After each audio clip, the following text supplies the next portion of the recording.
এই মুহূর্তে আবহাওয়ার গুরুত্বপূর্ণ খবর। বাংলার আকাশে ইতিমধ্যে মেঘের আনাগোনা ধীরে ধীরে শুরু হচ্ছে, যার প্রভাবে জলীয় বাষ্পের উপস্থিতি বাড়ছে এবং এগুলো থেকেই বৃষ্টিপাতের সম্ভাবনা আরও নিশ্চিত হচ্ছে। ইতিমধ্যে আবহাওয়া দপ্তর সেই বৃষ্টিপাতের কথা জানিয়ে দিয়েছে।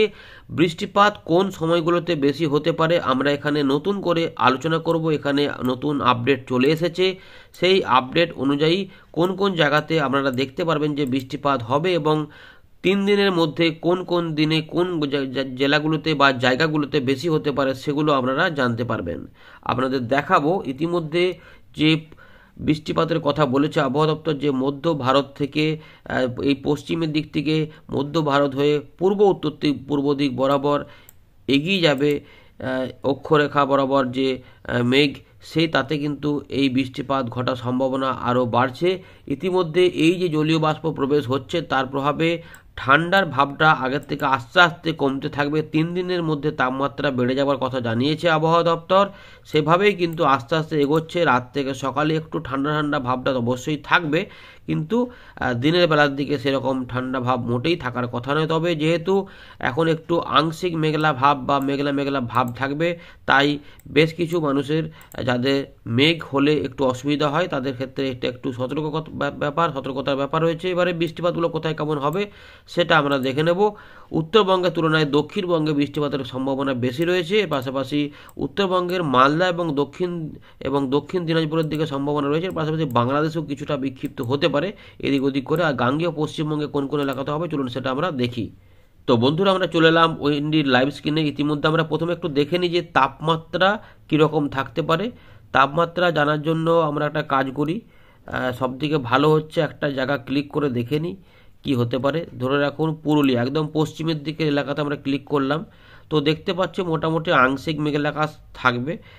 আর সর্বোচ্চ তাপমাত্রা 28 ডিগ্রিতে পৌঁছে যাবে। সর্বনিম্নটা কিন্তু এবারে আস্তে আস্তে যেটা দেখা যাবে যে মঙ্গলবারের মধ্যেই সেটা 18 থেকে শুরু করে করে ওই 18 ডিগ্রি আশেপাশে 18 থেকে 19 পর্যন্ত চলে যেতে পারে। এবং 13 তারিখ বৃষ্টিপাত দেখাচ্ছে একবার, 14 তারিখে রাতের বেলাতে বৃষ্টিপাত দেখাচ্ছে এবং 15 তারিখেও বৃষ্টিপাত দেখাচ্ছে সন্ধ্যের দিক থেকে। অর্থাৎ যেটা বোঝা যাচ্ছে যে বজ্রগর্ভ মেঘেও বৃষ্টিপাত হতে পারে, যার প্রভাবে যেটা হতে পারে যে ওই দুপুরের পর থেকে বা সন্ধ্যের দিক থেকে বৃষ্টিপাত হওয়ার চান্সটাই বেশি রয়েছে।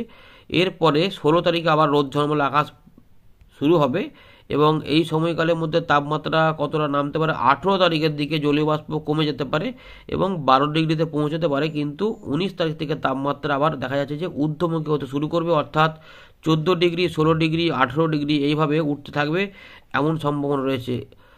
এবারে ব্যাপার হচ্ছে যে এই যে আবার তাপমাত্রা উঠবে, তাহলে কি কোনো ঘূর্ণাবর্ত বা জলীয় বাষ্পের আবার আসবে?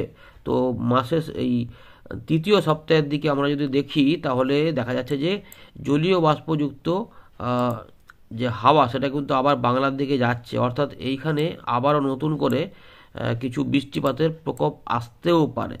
তো সেগুলো এখনও অনেক দেরি আছে। আগে এই বর্তমান যে ব্যাপারটা ঘটতে চলেছে সেটা নিয়ে আমরা আলোচনা করব। তো মেঘ যেটা দেখার চেষ্টা করছিলাম, তো ইতিমধ্যে মেঘ যাচ্ছে পূর্ব দিকে, উত্তর পূর্ব দিক বরাবর এইভাবে মেঘ যাবে।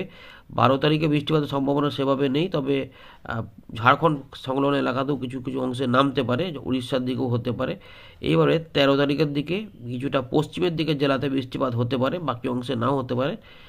আর 14 তারিখের দিকে কিছুটা মালদা সংলগ্ন যে রয়েছে, বিহার সংলগ্ন যে আমাদের দিনাজপুর রয়েছে সেখানেও বৃষ্টিপাত হতে পারে। এবং দেখা যাচ্ছে যে ঠিক সন্ধ্যের আশপাশ থেকে পুরুলিয়া, বাঁকুড়ার কাছাকাছি এবং বীরভূম, মুর্শিদাবাদ, বর্ধমান এই জায়গাগুলোতে বৃষ্টিপাত প্রবেশ করতে পারে। আর মালদাগুলোতে রয়েছে বাংলাদেশের রংপুর, রাজশাহীর দিকেও যেতে পারে, কিছুটা খুলনা বিভাগের ঠিক ওপরের দিকে, এবং এই জায়গাতে একটু বৃষ্টিপাত বেশি দেখাচ্ছে। আর মধ্য ভারতে কিছুটা কুয়াশা হতে পারে। 15 তারিখে বৃষ্টিপাত ছড়াবে, সেটা হচ্ছে গিয়ে দুপুরের পর থেকে একটা বৃষ্টিপাত আসতে পারে এই এলাকায়, যেহেতু এতটা জলীয় বাষ্প ঢুকে থাকবে, ফলে এইগুলো আস্তে আস্তে এদিকে সরে যাবে, ফলে এইগুলোতে বৃষ্টিপাত ওই বিকেল থেকে সন্ধে বা রাতের মধ্যে হতে পারে। সেটা কলকাতার দিকেও হতে পারে এই সম্ভাবনা। 16 তারিখ থেকে ফাঁকা হবে, এরকম ব্যাপার রয়েছে। এবার এই যে মেঘগুলো দেখালাম আপনাদের, এই আপডেটে অল্প স্বল্প আর একটু পরিবর্তন হবে। আর তো অনেকে বলছিলেন যে একটু ঝোড়ো হাওয়া টাওয়া হবে কি না সেগুলো দেখাতে, দেখুন 13, 14, 15 আমাদের দিকে কিন্তু সেরকমভাবে ঝোড়ো হাওয়ার ব্যাপার আপাতত সেরকমভাবে নেই। ওই যদি থাকে ওই একটু ঝাড়খণ্ডের দিকে থাকতে পারে, সেটা 15 তারিখের দিকে। আর যদি বজ্র বিদ্যুৎ অনেকে বলেছেন দেখাতে, বজ্র বিদ্যুতের নিয়ে অনেকে বলছেন যে বজ্র বিদ্যুৎ কি হবে। তো দেখুন 12 তারিখে চলে গেলাম, 13 তারিখে সেরকম কিছু বড় মাপে দেখা যাচ্ছে না, যেটা আছে এই দিকে আছে। আর এদিকে আবার যেহেতু মেঘ মানে ধেয়ে আসবে, তাই বৃষ্টিপাত ধেয়ে আসার ব্যাপার রয়েছে। তো 14 তারিখের দিকে দেখুন একটা বজ্রগর্ভ মেঘ ধেয়ে আসছে, যেটা আমাদের বীরভূম সংলগ্ন এলাকার উপর দিয়ে যেতে পারে, এবং 15 তারিখে দেখা যাচ্ছে যে কিছুটা রংপুরের দিকে রয়েছে, এবং 15 থেকে বিকেলের দিক থেকে যেটা ঝাড়খণ্ড থেকে আমাদের পূর্ব দিকে গাঙ্গেয় পশ্চিমবঙ্গে ঢুকবে, সেক্ষেত্রে পুরুলিয়া, পশ্চিম বর্ধমান, বাঁকুড়া ওই সাইডগুলোতে কোথাও কোথাও হতে পারে। আর বাকি অংশে বৃষ্টিপাতে চলে মেঘ এগিয়ে যাবে, ফলে বৃষ্টিপাত হতে পারে, এরকমভাবে ব্যাপারটা রয়েছে। এবারে এই সমস্ত ব্যাপারগুলোকে এবার একটু বৃষ্টিপাত মোডে ফেলে দেখাই। তো এখন বৃষ্টিপাত এই সমস্ত এলাকাতে থাকবে, মেঘ গেলেও এখানে বৃষ্টিপাত সেভাবে হবে না, জলীয় বাষ্প প্রবেশ হচ্ছে। তো 12 তারিখ পর্যন্ত দেখা যাচ্ছে যে ঝাড়খণ্ড পর্যন্ত কিছু এলাকাতে বৃষ্টিপাত আসবে, সেটা মূলত দেখুন ওই জামশেদপুর, রাঁচি, রাউরকেল্লা এইগুলো, আর এই জায়গাগুলোতে থাকবে, বাকি অংশে কিছু থাকছে না। এর পাশাপাশি 13 তারিখে বৃষ্টিপাতের সম্ভাবনা রয়েছে কিছুটা, যেটা বলেছে যে ঝাড়খণ্ড সংলগ্ন এলাকাতে থাকবে, তার মানে পুরুলিয়া, বলরামপুর, মুড়ি, বোকারো এই জায়গাগুলোতে কিছু কিছু অংশে আসতে পারে। এবার একটু যদি ছড়াতে পারে তাহলে এই এলাকাগুলো কভার দিতে পারে। আপাতত এরকমই রয়েছে।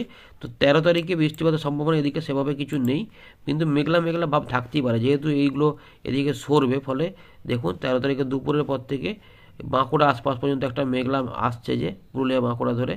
পরের দিকে আর কিছু দেখা যাচ্ছে না, তবে একটু সামান্য পরিবর্তন হবে বলে মনে হচ্ছে, যেহেতু এতটা জলীয়বাষ্প ঢুকছে। আর যেটা হবে 13 তারিখের পর 14 তারিখে বিহার হয়ে ঝাড়খণ্ড সংলগ্ন এলাকা ধরে মালদা এবং দিনাজপুরের দিকে একটা বৃষ্টিপাত যাবে, যেটা বাংলাদেশের রংপুর বিভাগেও প্রবেশ করতে পারে, এবং সামান্য কিছুটা রাজশাহীতেও যাবে। এটা হয়ে গেল রাত থেকে সকালের দিকে। দুপুরের বেলার দিকে সেরকম কিছু থাকবে না, দুপুরের দিকে থাকবে না। দুপুরের পর থেকে যে এই এলাকাগুলিতে বৃষ্টিপাত বাড়বে, সেক্ষেত্রে আবার এই এলাকাগুলিতে প্রবেশ করবে, এবং এইখানে কিছুটা বজ্রগর্ভ মেঘ তৈরি হবে, ফলে এখানে মাঝারি বৃষ্টিপাত বা মাঝারি ভারী হতে পারে। রাতের কাছাকাছি সময়তে মনে হচ্ছে যেন, যেটা দেখা যাচ্ছে যে পুরুলিয়া, বাঁকুড়া, পশ্চিম বর্ধমান, বীরভূম, মালদা এইগুলো হয়ে কিছুটা বৃষ্টিপাত মুর্শিদাবাদের দিকে প্রবেশ হবে, এবং পুরুলিয়া, বাঁকুড়া কাছাকাছি ধরে এদিকে যাবে। সুতরাং এই এলাকা দেখা যাচ্ছে এই দিকগুলোতে এখন নতুন আপডেট বলছে এগুলোতে বৃষ্টিপাত থাকবে না, এই যে ত্রিপুরা পর্যন্ত এলাকাতে। এবারে যদি হয় সেটা ভালো, সরস্বতী পূজার দিনটা বেশিরভাগ এলাকাটা পরিষ্কার পরিচ্ছন্ন থাকবে, কিন্তু রাতে বৃষ্টিপাত রাত থেকে সকালে নামবে। কিন্তু মালদা, দিনাজপুরের দিকে বেশি দেখাচ্ছে, মুর্শিদাবাদ রয়েছে, রাজশাহী রয়েছে। এবারে এইটার পরে এখানে একটু মাঝারি ভারী রয়েছে রংপুরের দিকে। ওই দুপুরবেলার পর থেকে একটা বৃষ্টিপাত যেটা ঢুকতে পারে, যেটা এইটা হয়ে শেষ হয়ে যাবে, সেইটা কিন্তু দেখা যাচ্ছে যে পশ্চিম মেদিনীপুর, পুরুলিয়া, বাঁকুড়া, ঝাড়গ্রাম, পূর্ব মেদিনীপুরে কিছু এলাকা, হুগলি, এদিকে হাওড়া, কলকাতা, উত্তর দক্ষিণ হলদিয়া পর্যন্ত দেখা যাচ্ছে, খড়গপুর, চন্দ্রকোনা, পূর্ব বর্ধমান, কাটোয়া, নদিয়া এই দিকগুলোতেও পরবর্তী ক্ষেত্রে যাবে। বাকি অংশগুলো তো আগেই কিছু কিছু হয়ে যাবে, কিন্তু এগুলোতে পরবর্তী ক্ষেত্রে যাবে, এবং সেটা কিছুটা বাংলাদেশের রংপুর এখানে এই খুলনা বিভাগ, ঢাকা বিভাগে প্রবেশ করতে পারে। সেক্ষেত্রে এই এলাকাগুলির মধ্যে কিছুটা বৃষ্টিপাত হতে পারে, যশোর, লোহগড়া, ফরিদপুর, শৈলকুপা, মেহেরপুর, পাবনা, নগরপুরা। আপাতত এইটুকু দেখা যাচ্ছে 15 তারিখে 16 তারিখ সকালের মধ্যে। 16 তারিখ থেকে আবহাওয়া পরিষ্কার পরিচ্ছন্ন থাকবে বলেই মনে হচ্ছে, একটু আংশিক মেঘলা থাকতে পারে। এই 17 তারিখ, 18 তারিখ পর্যন্ত জলীয়বাষ্পগুলো কমে যাবে। 18 তারিখ থেকে ঠান্ডা একটু বাড়তে পারে, কিন্তু আবার ওই তাপমাত্রা ঊর্ধ্বমুখী হবে। সুতরাং শীত মোটামুটি বিদায় নিচ্ছে, এরকম একটু বলাই যায়। ধন্যবাদ।